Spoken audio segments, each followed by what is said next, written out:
and welcome to another episode of LSVT Global's podcast, Think Big and Loud, where we share inspiring stories, expert insights, and engaging conversations, all designed to empower and uplift the lives of individuals with neurological conditions and those who love and support them. My name is Beth Peterson, and I'll be the host for the show today. And today, to help recognize Parkinson's Awareness Month, I'm joined by dietitian Richelle Flanagan, founder of My Moves Matter and NutritionPD, and someone living with young-onset Parkinson's. So in this episode, we'll explore how nutrition, movement, and taking care of Parkinson's, or taking control of Parkinson's care, can empower people to live more fully every day. So Richelle, welcome to the show. Thanks very much for having me. Delighted to be here. Oh, good. And I wanted to start kind of just with an introduction of you. So I know you're both a registered dietitian and living with young onset Parkinson's. Can you take us back to your diagnosis and how it shifted your own approach to health? Yeah, well, it was, I was actually 3 months pregnant when I was working as a dietitian, and I was, a patient came back to see me to my clinic after a 5-year break, a weight loss patient. And when I was writing in the record card, I noticed that my entry, the last time 5 years prior, my handwriting was much bigger. And I thought, that's strange. Why is my handwriting so much smaller? Like it was minuscule in comparison. And then I tried to make my handwriting bigger as I wrote in the record card, and I couldn't. And I thought, that's really strange. So I did what many people do. I went to Dr. Google and started searching, and small handwriting, what's that about?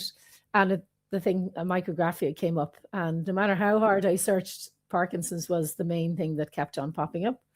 And I suppose the only other symptom I had was I had a sort of aching biceps, muscle, arm, sort of, and I'd found when I was carrying bags on my shoulder, it was kind of, was hard. And I'd get tired. So they're the only kind of symptoms. And I asked for a referral to a neurologist. And when I went to see him, he kind of said, look, you're very healthy. You're relatively young, you're pregnant. Like it's, these are the potential things, trapped nerve.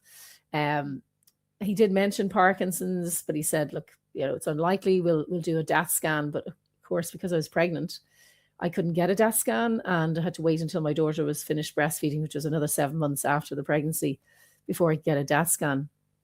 But actually I'd gone to see an OT in the interim, and I kind of said to her, look, I think between you and I think this is probably is Parkinson's. And she did say, they're probably not incorrect. So I had to wait though for the DAT scan, and it basically did show that I had young onset Parkinson's. So it was obviously a very bittersweet delivery of my baby daughter, to have it along with the Parkinson's diagnosis. So I suppose that was sort of the beginning. And I suppose, like a lot of people, I sort of, I sort of ignored it for a while. We were going on holidays straight after the diagnosis, and it was a very hard holiday. It should have been a very joyous occasion, but it was like this weight was, traveling around with me.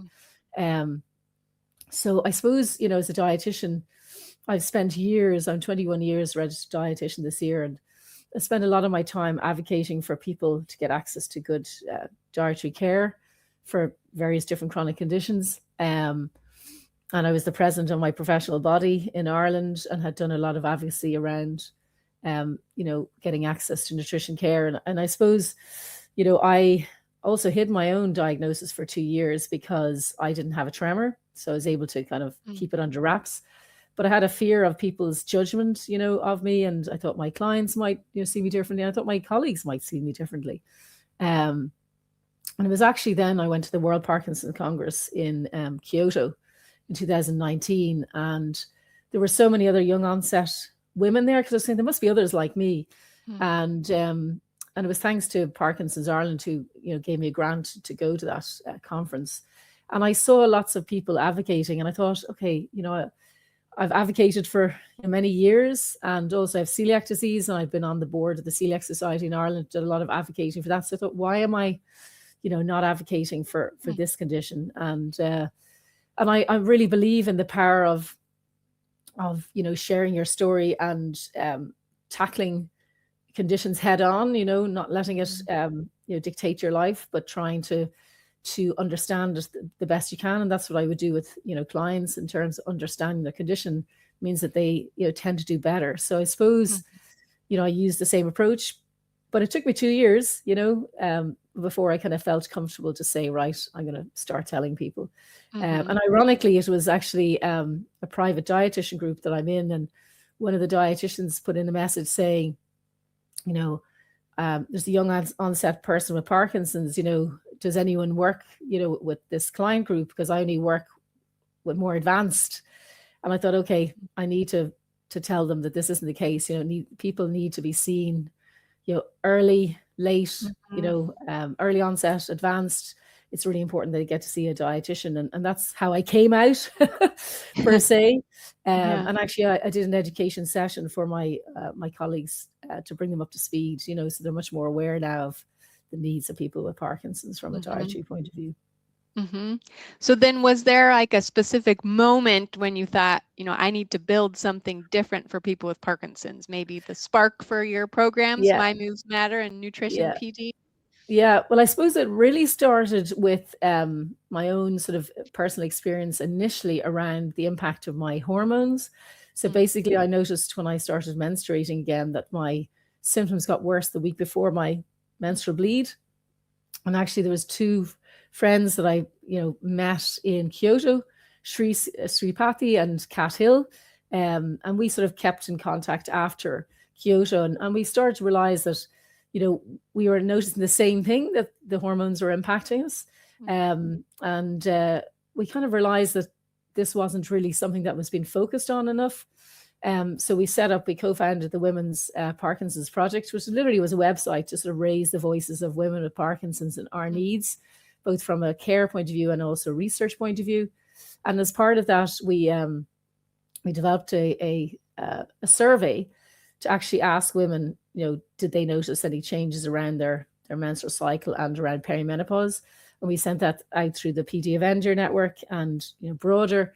And, over 240 women worldwide completed that, and 84% reported the same phenomenon. Wow. And about almost 50% noticed worsening during the week of their bleed. And then we had about 40% of women noticed that their symptoms got worse as they went through the perimenopause.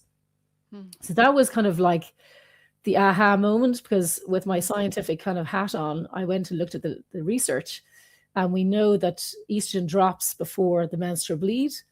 So many women who have experienced PMT, premenstrual tension before their bleed, it's partly to do with the estrogen, dropping, and, it affects your dopamine, your neurotransmitters as well. So women without Parkinson's, have brain fog, they feel irritable, all those symptoms. But with someone with Parkinson's, a woman with Parkinson's, like, it's even worse because you're already low in dopamine. So then estrogen drops, so it gets even more affected.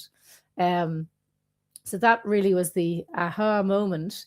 And then we did a podcast. I did one with the Professor Indu Subramanian of the PMD Alliance, and also with Helen Matthews of the Cure Parkinson's Trust. So we had over 600 women attend across those two webinars.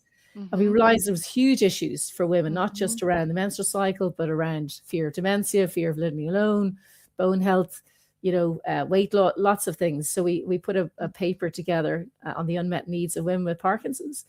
And one of the action points in that was we need to develop a tool that would enable women to actually prove what's going on, because they weren't being believed. Because one of the outcomes of that survey was that 90% of women reported that the neurologist never spoke to them about their hormones, or the impact. And to be fair to neurologists, they're not trained in it. So, to a certain extent, why would they?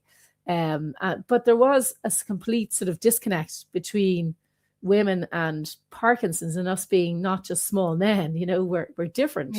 Our makeup is different. And we know as well, like I kept on looking at the literature and saying, like, there's got to be more women like me, and actually, 40% of people with Parkinson's are women. And now, that's not an insubstantial number. And also 30% of people with Parkinson's are under the age of 60. That's more than the total number of people with MS in the world. Like, that's, a huge number. So I suppose, so basically, back to your question, was I decided to develop an app to help women track their symptoms across their menstrual cycle. so they would have something that they could Mm. actually prove Mhm. what was going on, because they weren't really being believed. And it was Mhm. amazing the amount of women who made contact saying, "Oh my God, I thought I was going out of my mind. This is, yeah, Mhm. this is real." Um, so we now have over 2,000 people using the app. It's about 70% women. And we've two trials, one that's just finished with University College Cork, where we asked women to kind of track their symptoms across their hormonal status. Um, and we are just writing up that paper, and some really interesting results. Mhm. So I'm really looking forward to when that's going to be published. And then we have an ongoing trial with through funding with France Parkinson, in 4 neurological sites centres in France, specifically Wow. looking at the impact of hormones around the menstrual cycle on young onset Mhm. women, and actually looking at intervention and does that improve. So that was the real, and the thing that actually allowed me to develop the app was I took part in a hackathon out of Switzerland. Mhm. So there was a woman called Maria Teresa Ferretti, who was this chief technology officer for the Women's Brain Foundation at the time, the Women's Brain Project, and she asked me to take part in this hackathon as a sort of a patient champion. So basically, it's where you have 2 weeks, and people from all around the world come together online, and we had to sort of present our problem, and then Hmm. all the people, you had to pitch to try and get people to come onto your team, and then come up with a solution to your problem. Yeah. So I pitched the idea of trying to develop this app. And anyway, we won the hackathon. I couldn't believe it. And Wow. part of that was that we got funding. So initially it was supposed to be 5,000 Swiss francs, but the panel were so keen for us to develop it, they tripled Wow. the funding. So the prize was Wow. actually 15,000. Uh-huh. So I was kind of sitting there, it was kind of after COVID, and I was thinking, like, I've won this for a reason. I need to Yeah. do something with this. So that's Yeah. really, so I went to my local enterprise office here in Ireland, got some feasibility funding.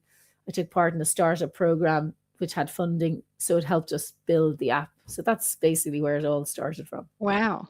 So in there, I just kind of want to step back a little to make sure the audience knows. So My Moves Matter is an app. So can you tell Yes. us kind of about what that is and how do Yeah. people use that app to track Yeah. their symptoms and daily Yeah. patterns? Yeah. So basically, it's a tracking tool. So you can download it on the Apple Store or the um, Google Store. It's free, and basically download onto your phone, and allows you to track your medications, your Parkinson's symptoms, but also it includes um, symptoms that affect women in terms around hormonal sort of symptoms.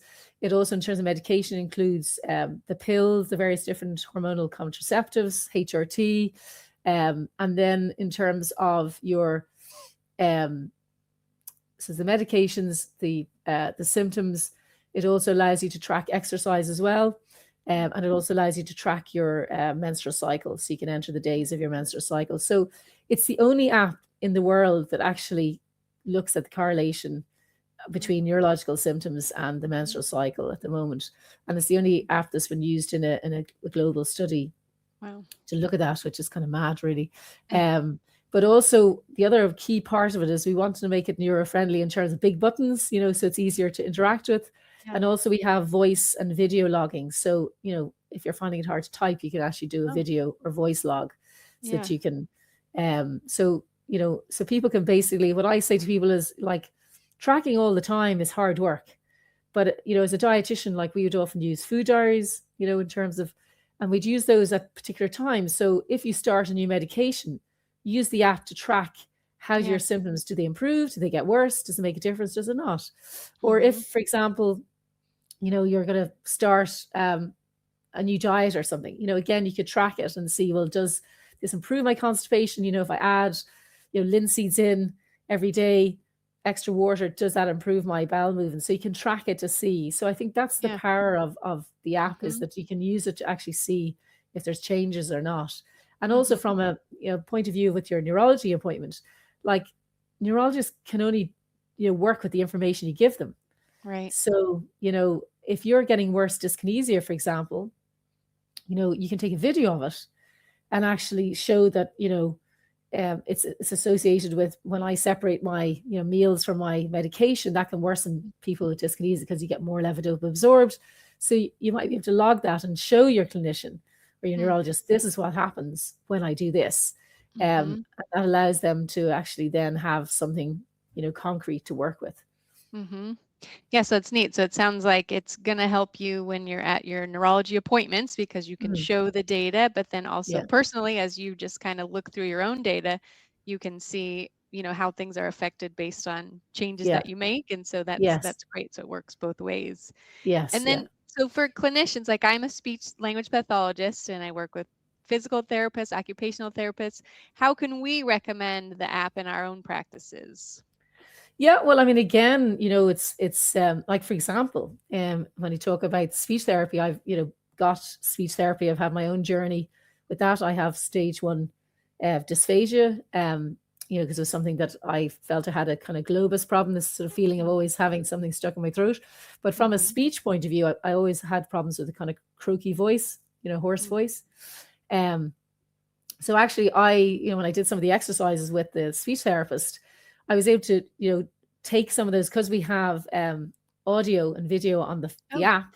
Mm-hmm. So we were able to do, the practice together so I could replay it back to myself. But also I was able Yeah. to compare what my voice was like when I did the exercises, before I did the exercise and Mm-hmm. after I did the exercise. Yeah. And it was actually really powerfully Yeah. motivating to actually, oh my God, that really worked. It really made a Yeah. difference to my voice. So I think that's, the power, say, from a speech point of view, of being able Yeah. to, see a difference. And also to be able to do that voice, in terms of, they'd often talk about, do you have a wet sounding voice or whatever, you Yeah. could log it, through the Yeah. app. Mm-hmm. And then in terms of, obviously, from, if you're doing modified consistency, people could take photos of the food that they're eating and show it to their speech therapist. So, it's free for people to use. Yeah. So, from the point of view of clinicians, they can, recommend it to Yeah. their clients to actually, track so they can see improvements in what the treatment they're getting. Mm-hmm. Yeah, that's great. Helps keep everything very organized. Yeah. And also from a memory point of view, you can, note Mm-hmm. things down so that when you get to your appointment, you're not going, what was that again? Yeah, there was something I wanted to say. Yeah, Yeah. it's perfect. Yeah. It's right there. Yeah. Yeah. Well, and then with nutrition, what are the biggest day-to-day nutrition issues that people with Parkinson's face? Oh, there's a lot. But what I would say in terms of, you know, um, one of the key ones probably is, in terms of fluctuations in their Parkinson's symptoms. Now, Mm. probably, this mightn't be, from young onset or, diagnosed initially, or when you're early on the disease, you may not notice fluctuations as much. But actually, interesting enough, I think sometimes people aren't aware of their fluctuations because also they're not aware of the symptoms being Mm. associated with Parkinson's. Often people are looking for the motor symptoms and they don't take into account the non-motor, like, brain fog, not being able to think as clearly, Yeah. fatigue, those kind of things are very much part of that sort of fluctuation. But in terms of, one of the biggest problems is probably around timing of meds to meals for people who fluctuate. So we know that protein interferes with the levodopa absorption across the blood-brain barrier. So when people are on sort of, 4 or more levodopa doses a day, that Yeah. becomes quite a challenge trying to sort of time and, Yeah. and get it right, half an hour before and an hour to 2 hour after the meals. It becomes a bit of a mathematical equation. Yeah. And then when you've Parkinson's, on top of trying to remember this, so that I think is something that, people struggle with. The other thing then is weight loss. I think is quite a common phenomenon with people with Parkinson's. And, often it is because of the symptoms of Parkinson's. So it might be because of fluctuations, they cut out protein and then they don't get enough calories in the day. Also, people have a lot of gut issues. So things like slow stomach emptying, constipation, it puts people off eating. So again, they Mhm. lose weight. And that's a really negative outcome for Parkinson's if they're, Mhm. losing weight and not getting that addressed. And then I suppose the other, area as well would be, seeing as we're talking, to LSVT is the speech or the swallow side of things, Mhm. I speak to many people. I do a callback service for Parkinson's Ireland here, and a lot of people are struggling, especially sort of probably older people, because, swallow generally kind of can decline as you get older anyway, without Parkinson's, but issues with, swallowing issues, coughing on food, Yeah. aspirating, and not having access to speech therapists to, address Mhm. that and make sure that they're Mhm. taking the right consistency of foods, so there'd be some of the areas, but yeah, there's many more. Yeah, I know. Yeah. Yeah. I've looked at some of your work, and I was telling you before, it was hard to focus on exactly what I should do for you today because, yeah, you've really studied a lot and know a lot, have a lot to share. Well, and with that, so I know there are some issues. What are maybe 2 or 3 evidence-based nutrition principles that you wish everyone with Parkinson's knew about? Well, I think in terms of the protein interaction with foods with the levodopa is a really important one. It's amazing the amount of people, that's what I call the lowest hanging fruit in terms of just knowing about the interaction of your medication being affected by Okay. your medication. I think that's really important, that I think, pharmacists should be saying it to people when they get their medications. All clinicians should be checking in with it. It's a very easy thing to check. And it can make a big difference to Yeah. someone's being on their symptoms being well controlled to not being well controlled. Like, it's mad. I think it's only 5% of the levodopa drug that most people take gets to the brain to start with. So Wow. anything that gets in the way of that is going to have a big impact. And the other thing I would say with that as a caveat is that if you have dyskinesia, which is a side effect of the levodopa medication, if you separate your meals, protein food, from your medication, you're going Mhm. to absorb more levodopa. So that's going to worsen dyskinesia. So it's not just a one fits all approach. Yeah. You need to actually, if you're someone with dyskinesia, you might need to separate your meds from your meals to help the levodopa be more effective, but you might need a lower dose of the levodopa than usual. Because the problem with dyskinesia, it burns a lot of energy. And when Mhm. you burn a lot of energy, you lose weight. And when you lose weight, you actually absorb more levodopa when you lose weight. So if you've lost weight, you really should be, speaking to your neurologist about adjusting your levodopa down so that, Mhm. it's a more on par. So it's quite nuanced. And I think that really, needs, more focus. And I'd love to see research more on what we call the protein redistribution diet, which is where you put more of your protein in the evening time when it's, when maybe you're not as active, so you don't mind being more off, so that you're more fluid during the daytime because you don't have that interaction.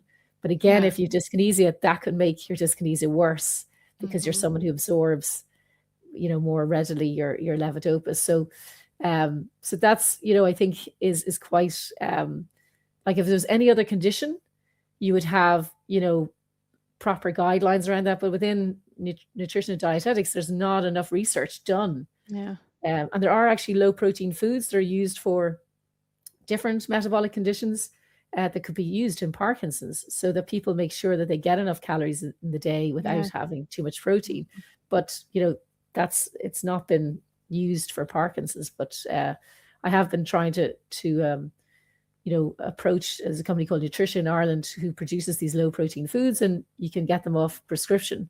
But ideally, something like that should be available for people with Parkinson's, and I think it will happen with more research. Yeah. So that would be one key area around the whole levodopa and protein. The other thing then for people with Parkinson's is around deficiencies. The two key ones would be vitamin B12 is a key one, and vitamin D. So vitamin B12, it's shown that a lot of people with Parkinson's are deficient with that even before they're diagnosed. And I'd say it's kind of a prodromal thing. Mm. It's also very common when you increase your amount of levodopa over the years that you have Parkinson's, that interferes with your vitamin B12.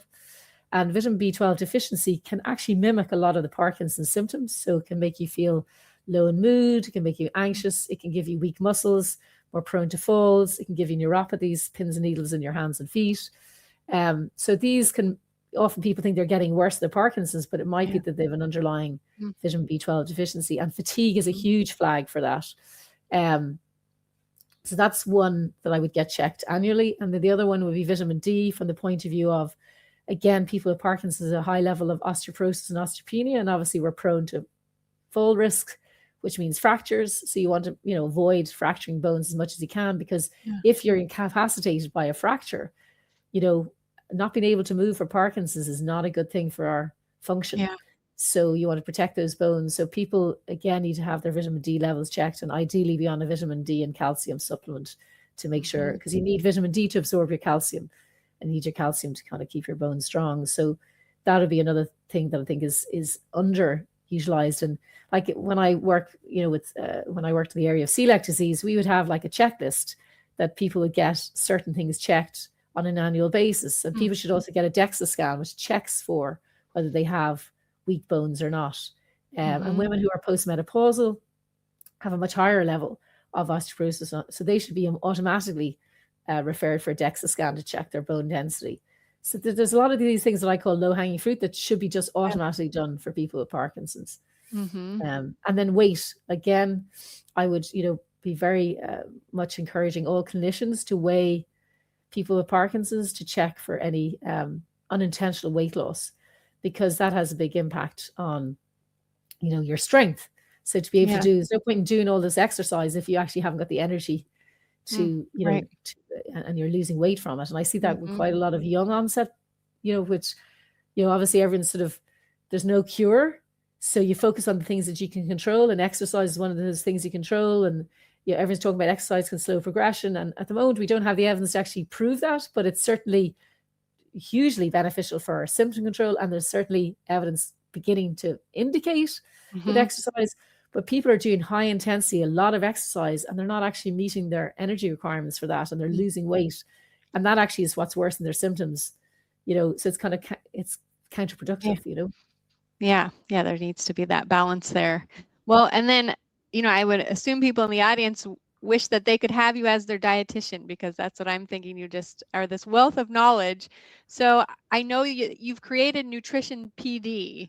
And so how can it kind of translate these principles that you're talking about into practical home strategies? And I guess kind of taking it back, if you can just tell the audience what exactly NutritionPD is to start with.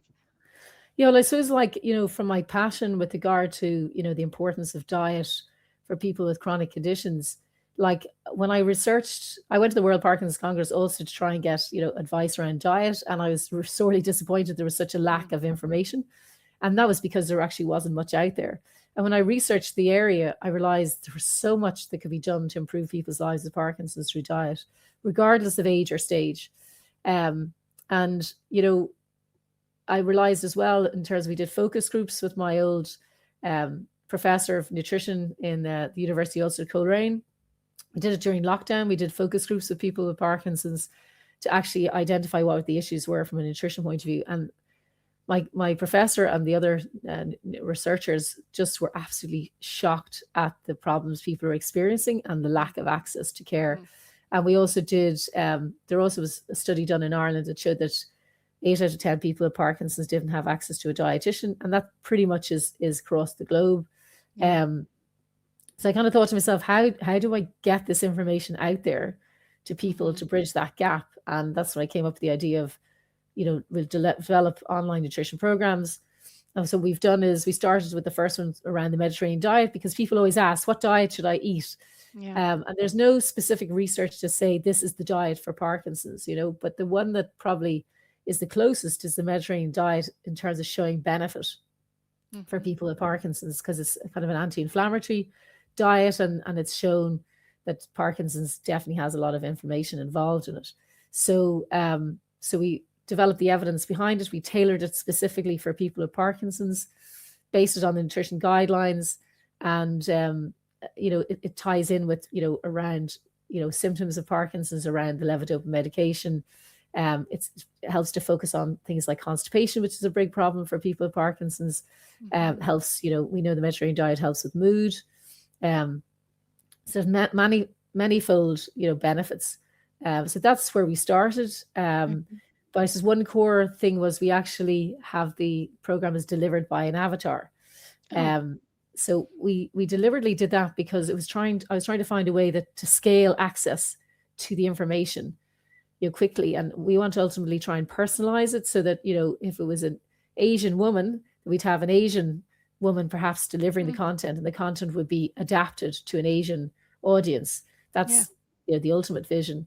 And also it allows, yourself, like when you record videos or webinars, like the amount of time it takes to record and produce that is Yeah. huge.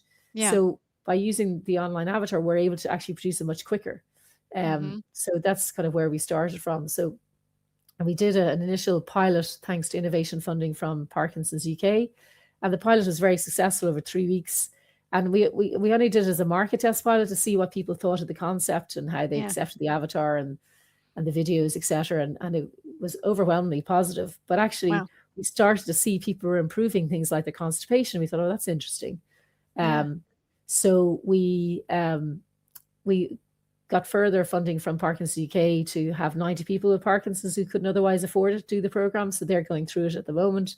We've about 100 people who've, with Parkinson's who've paid for the program and doing it themselves. And we're seeing some really positive impacts on people in terms of their, how they feel, their quality of life, their constipation.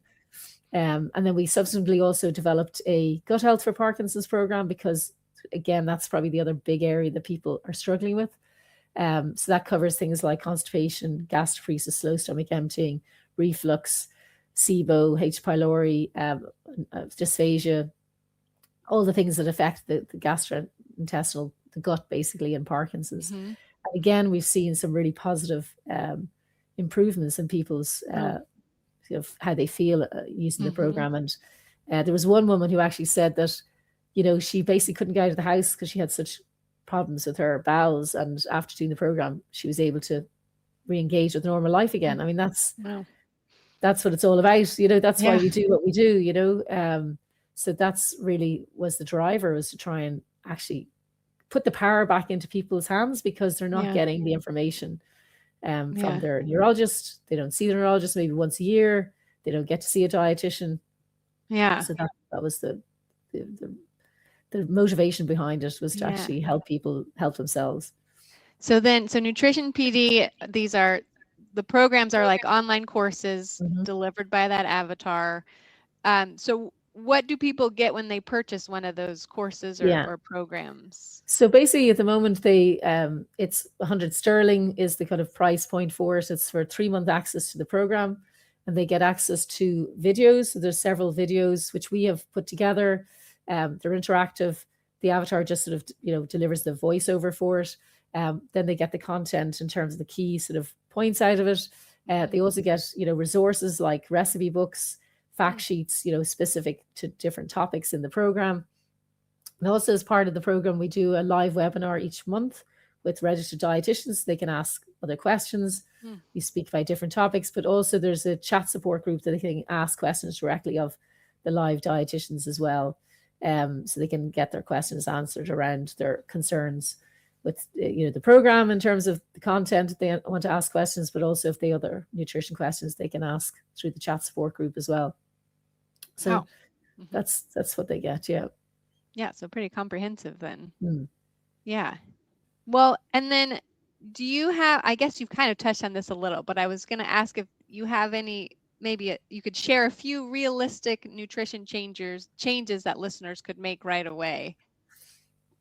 Well, I think one of the key things is probably taking enough fluid, because we know people with Parkinson's, we kind of lose that automaticity in terms of how just remembering to swing your arm, for example. People often, that's one of the first identifiers of someone with Parkinson's, that they don't swing the arm on their affected side. So it's the same with to a certain extent fluid in terms of hydration. People with Parkinson's tend to forget to drink water. So from the point of view of constipation, that can have a big impact. If you're not drinking enough fluid in the day, you're going to get more constipated. Also, dehydration can affect your cognition.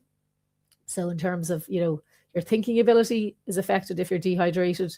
So if it's like getting into the summertime in the States, it can be really, really hot, like we're going to WPC in Arizona, I'd be saying to lots of people, drink plenty of water while you're there. So it's a very small thing, but this is low-hanging fruit, things that can really make a difference. So it's remembering it. And that's where the app, or using any app where you can basically put a reminder, drink my water. And I suppose one of the key things, again, with the app is you can have, there's reminders on the Mind Moves Matter app for when you take your meds. So you then can tag that, obviously, to drink 200 mils of water with each tablet that you take. And that's an easy way to try and boost your water intake, and also helps you to swallow your tablet down more. Yeah. So that'll be like a very simple one. The other thing then is in terms of fiber. So in terms of people increasing, again, very simple, more fruit and vegetables in their diet.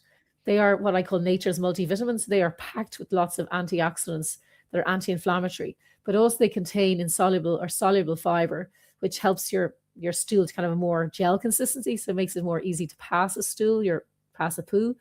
Um, and also in terms of the fiber that's in those fruit and vegetables help to feed your gut bacteria, so make your microbiome more healthy. And they produce things called short chain fatty acids, which are really important for our brain health. So getting more fruit and vegetables in the day is a really important. And again, in the Mediterranean diet program, at the core of that is having the fruit and vegetables. And people report that they just feel much better. And when you start eating in a more healthy pattern, you actually, without a shadow of doubt, one of the biggest outcomes, people just feel better. So in the Mediterranean diet, just to flag, it's people go, well, it doesn't apply to me because, I'm, from West Africa or something, it's not in my heritage. But actually, it's the pattern of eating that's important. So in the program, we actually give adapted recipe, items that you would swap in if you're from African heritage or from Asian heritage. So you could swap in the different foods that would be applicable, but still healthy. So it's about the eating pattern that's really important with the Mediterranean style diet. It's not, I have to eat like an Italian.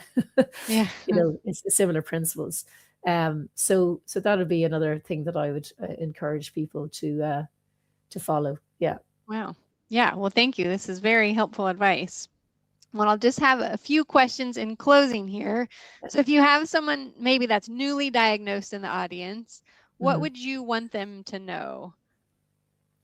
Well, in general or from a diet point of view? From a diet point of view. Yeah. Or in general, but I was thinking more along the lines of diet. Yeah. Well, I think actually what's important from a general point of view is that, often the diagnosis of Parkinson's is a very shocking one when you're any age, to be honest. But when you're young, like what? Because again, the image is still seen as being an older person's disease. So I think we need to stop giving a sort of disabling approach. It's like you've got a neurodegenerative condition, you've got 10 good years. This kind of message is not helpful. And I was having a conversation actually with a psychologist, his name's gone out of my head now, Bradley Phillips, I think is his name, McPhillips. And I was saying to him, I often describe to people with Parkinson's that, it's a bit like having diabetes, particularly say type 1 diabetes.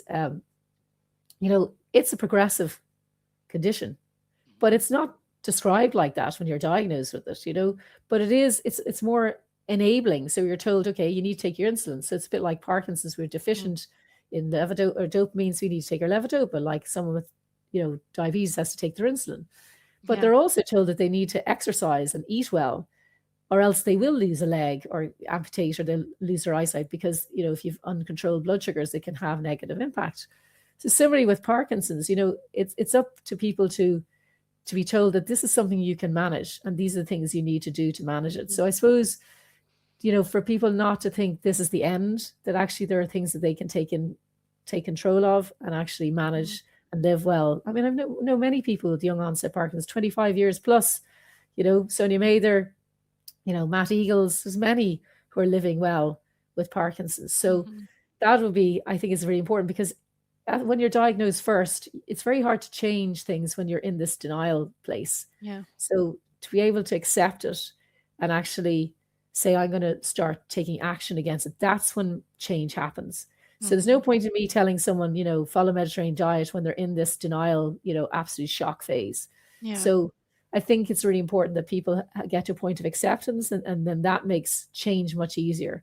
And then from a diet perspective, if someone has no issues in terms of weight loss, no specific issues, then I would be saying the Mediterranean diet pattern is the one to follow to keep you healthy, keep your bowels healthy, keep your microbiome, alongside your exercise.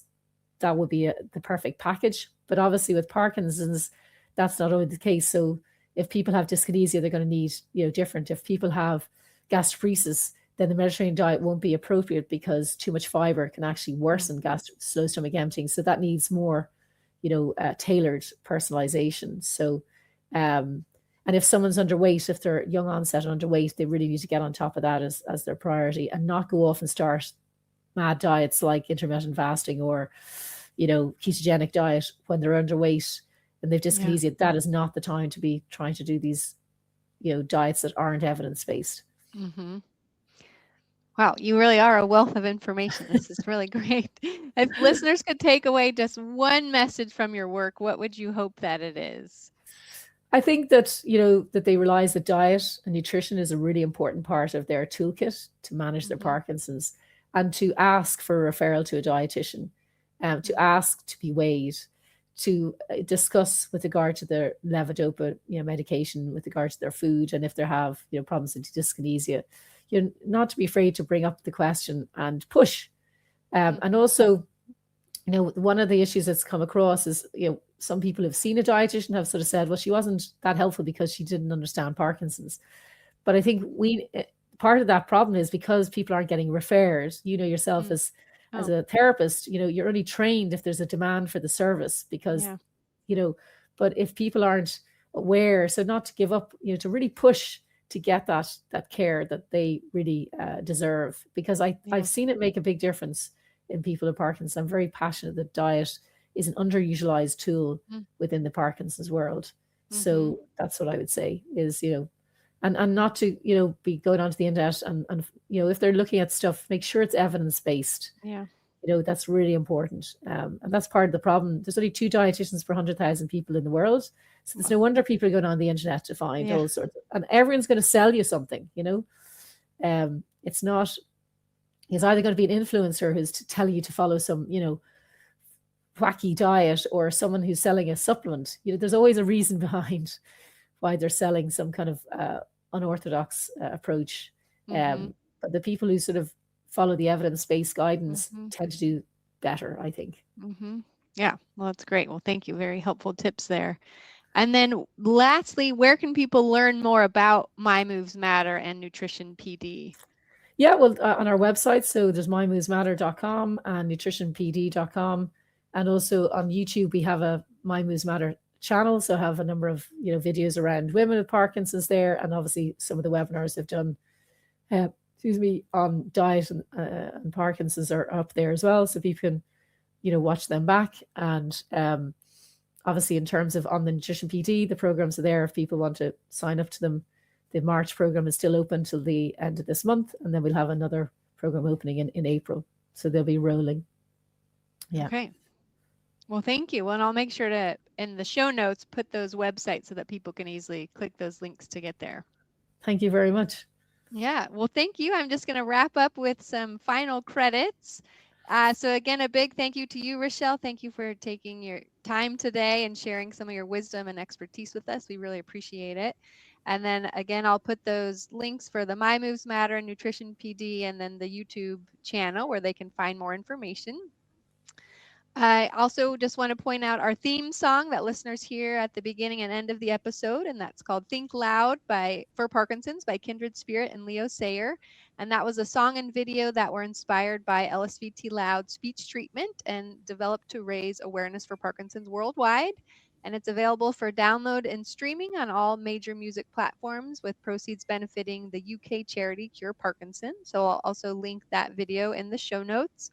I want to thank our production team, CS Design Studios. They help do all the magic behind the scenes to make these episodes possible. If you're interested in learning about LSVT Loud speech therapy or LSVT Big physical or occupational therapy, or to find therapists in your area, you can visit our website at lsvtglobal.com. And then I encourage you to click subscribe wherever you get your podcasts so that you never miss an episode. And we look forward to thinking big and loud with you again next time. So thanks for being here today. Yeah, yeah, yeah.